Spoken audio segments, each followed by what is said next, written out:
Hi! Welcome to Bookbox. Don't forget to subscribe and tap the bell icon to get our latest videos.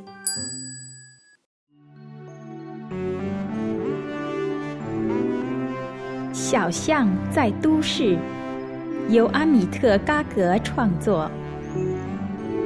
在一座大都市的中间，有一座小动物园，有个小象住在那里。它的名字叫罗莎。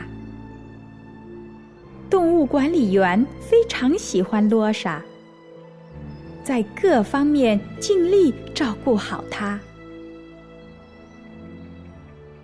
很多游客来看罗莎，着迷地注视着它，因为它一次可以吃掉1打香蕉。罗莎被照顾得很好，但是她想念她的其他的大象伙伴们。一天，给罗莎喂食后，管理员忘记了锁她笼子的门。很快，她走出了动物园。首先，她穿过一个站在路边卖冰激凌的小贩。他看到罗莎后逃跑了。好奇的小象把他的鼻子伸进了冰箱。冰激凌又冷又甜又好吃，他把它们全都吃了。罗莎继续走着，他的眼睛搜寻着某些人。最后，在一个商店里，他看到在电视屏幕上有一群大象。朋友，他想着，长驱直入商店。店里的每个人都向外逃去，只剩下他一个。罗莎试着向电视里的大象说话，但是他们没有回答。带着困惑和失望，他走出了商店。回到街上，他看到一个卖椰子的小贩正在卖椰子。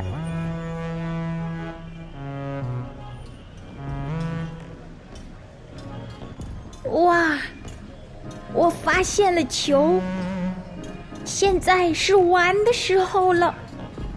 他欢呼着，把一个椰子高高的踢到了空中。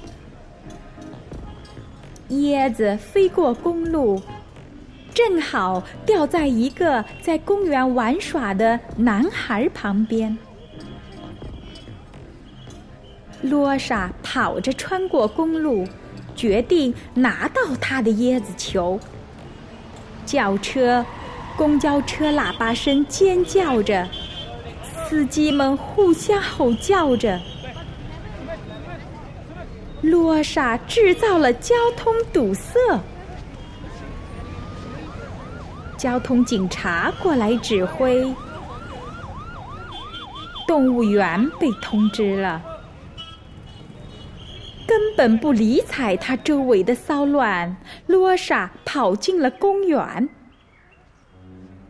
他在对他微笑着的小男孩面前停了下来。他哈哈笑着拍着小象。罗莎向他的新朋友兴奋地发出喇叭似洪亮的声音。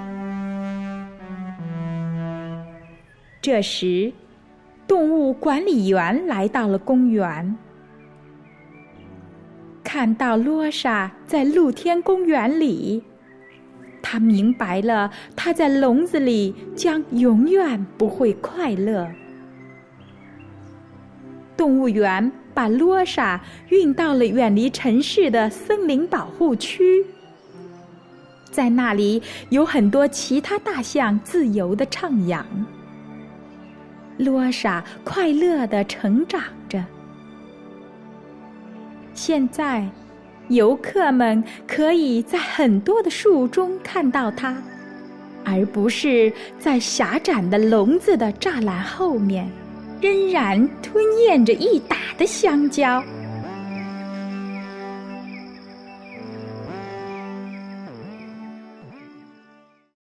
Hey there! Don't forget to like and share this video. Also, please leave your comments below.